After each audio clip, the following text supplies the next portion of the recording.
बिहार को लेकर कई तरह की रेलवे ने घोषणाएं की है। वो क्या है घोषणाएं, बात करने के लिए हमारे साथ रेलवे के प्रवक्ता दिलीप सर मौजूद हैं। सर, एक बात बताएं कि किस तरह की नई ट्रेनों का परिचालन की बात हो रही है बिहार में। देखिए, रेलवे नेटवर्क का विस्तार पूरे देश में किया जा रहा है और बिहार भी हमारी प्राथमिकताओं में शामिल है। बिहार में कई परियोजनाएं स्वीकृत की गई हैं और इसके अलावा कई नई गाड़ियों का परिचालन हम लोगों ने बिहार में प्रारंभ किया है।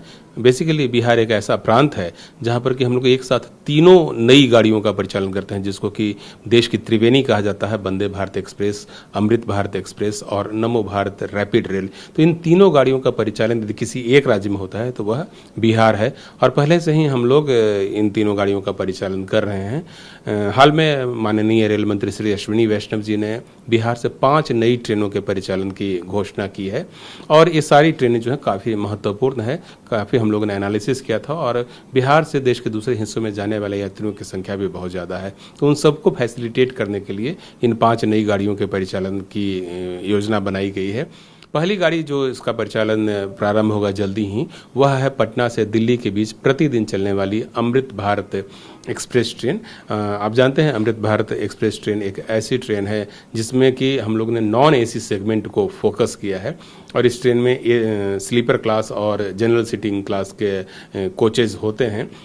आईसीएफए यानी जो हमारा मेड इन इंडिया का जो अभियान है, उसके तहत हम लोगों ने अमृत भारत ट्रेनों को डेवलप किया है और कोशिश यह है कि जो वंदे भारत एक्सप्रेस में सुविधाएं मौजूद है, उसी प्रकार की सुविधाएं और उसी प्रकार की दूसरी अन्य फैसिलिटी और कंफर्ट लेवल जो है वह नॉन एसी सेगमेंट में दिया जाए, जिसके लिए कि हम लोगों ने इस अमृत भारत एक्सप्रेस का डेवलपमेंट किया है। एयर एक भी हमारा अभी सामने जो दिख रहा है ये इसका वंदे भारत के मॉडल का इंजन है। जी, यह वंदे भारत के मॉडल का न सिर्फ इंजन है बल्कि इसके जो कोचेज हैं वो सभी भी वंदे भारत के आधार पर ही हैं। सिर्फ है कि वंदे भारत एक एसी ट्रेन है और उसमें सीटिंग व्यवस्था है, जबकि ये जो अमृत भारत एक्सप्रेस है इसमें नॉर्मल सीटिंग व्यवस्था के साथ साथ स्लीपर क्लास के कोचेज भी लगाए गए हैं। अदरवाइज वंदे भारत एक्सप्रेस में जो जो फीचर्स होते हैं, जैसे कि टॉकबैक फैसिलिटी, जैसे कि दरवाजे बंद होने की फैसिलिटी, तो ये सारी फैसिलिटीज़ जो है इस ट्रेन में भी हम लोगों ने उपलब्ध कराई है।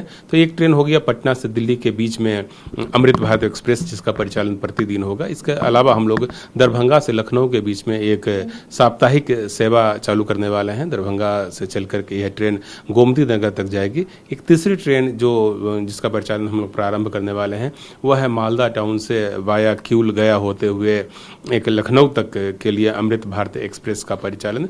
और एक और अमृत भारत हम लोग चलाने वाले हैं सहरसा से अमृतसर के बीच में। सहरसा से भी काफ़ी संख्या में लोग देश के दूसरे हिस्सों में जाते हैं, तो उनकी सुविधा के लिए किया गया है। पहले भी हम लोग एक अमृत भारत एक्सप्रेस का परिचालन सहरसा से कर रहे हैं और वह ट्रेन सहरसा से प्रारंभ होकर करके मुंबई तक जा रही है। एक और ट्रेन जो महत्वपूर्ण है और जिसको चलाने की घोषणा की गई है वह है अपना सीमांचल के एरिया से जोगबनी से ईरोड, जो कि तमिलनाडु में है, वहाँ के लिए ट्रेन।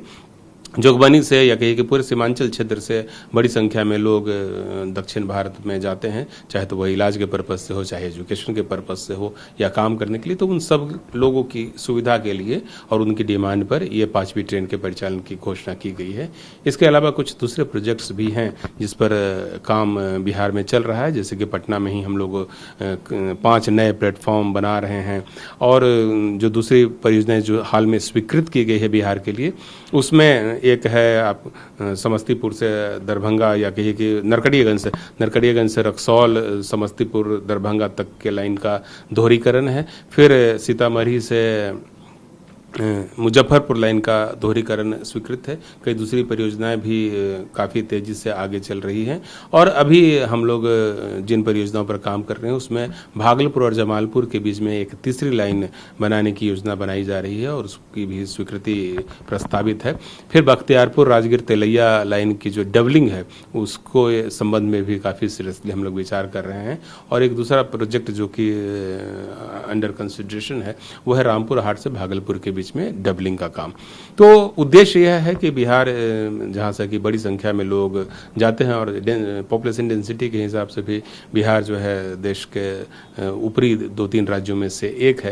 तो जो लोग रेलवे के माध्यम से देश के किसी भी हिस्से में जाना चाहते हैं उनको रेलवे के माध्यम से अच्छी फैसिलिटी उपलब्ध कराई। अगर हम इस ट्रेन की बात करें और इस ट्रेन की खासियत की बात करें तो एक तरीके से कह सकते हैं कि अगर हम एसी पार्ट को हटा दें तो सारी फैसिलिटीज वही है जो वंदे भारत में है? बिल्कुल, इस ट्रेन में जो अमृत भारत एक्सप्रेस है इसका डिज़ाइन और डेवलपमेंट जो है अपना इंटीग्रेटेड कोच फैक्ट्री जो है पेरम्बूर चेन्नई में वहाँ पर किया गया है और इसमें भी उसी हिसाब से आप चाहे तो लोकोमोटिव स्पीड बता रहे हैं कि 110 से 130 किलोमीटर होगी, तो सामान्यतः जो बिहार से ट्रेनें आती हैं उससे ज्यादा एक तरीके से स्पीड है इसकी। बिल्कुल, इस गाड़ी की जो मैक्सिमम परमिसेबल स्पीड अभी रहेगी वो 130 किलोमीटर प्रति घंटे की है और यदि किसी सेक्शन में यदि रेलवे लाइन के हिसाब से वो स्पीड निर्धारित होता है तो यदि जहाँ पर सेक्शनल कैपेसिटी ही 110 किलोमीटर है वहाँ इस ट्रेन का परिचालन 110 किलोमीटर प्रति घंटे की स्पीड से किया जाएगा। अदरवाइज 130 किलोमीटर प्रति घंटे के हिसाब से इसको डिजाइन किया गया है और देश के कई हिस्सों में इसको हम लोग उसी स्पीड से चला भी रहे हैं।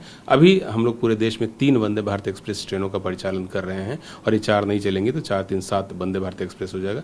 जो 3 गाड़ियां अभी चल रही है उसमें एक तो मालदा टाउन से बेंगलुरु के बीच हम लोग चला रहे हैं, दूसरी गाड़ी हम लोग दरभंगा से चला रहे हैं दिल्ली के लिए और तीसरी गाड़ी का परिचालन सहरसा से मुंबई के लिए हुआ था। अब ये 4 गाड़ियों के बाद अमृत भारत गाड़ियों की संख्या भी देश में बढ़कर करके 7 हो जाएगी। तो निश्चित रूप से बिहार देश के उन चुनिंदा राज्यों में एक होगा जहां वंदे भारत कैटेगरीज की सारी ट्रेनें हैं, चाहे वो नमो भारत हो, अमृत भारत हो या वंदे भारत हो, सभी ट्रेनों का परिचालन वंदे भारत बिहार से शुरू हो रहा है। अब इसे आप चुनावी सौगात कहें या फिर कुछ और, लेकिन इतना तय है कि इससे एक बड़ी आबादी को लाभ होने जा रहा है, बिहार ही नहीं, खास करके पश्चिम बंगाल और भी उन सभी इलाके जहां से ये ट्रेन गुजरेगी।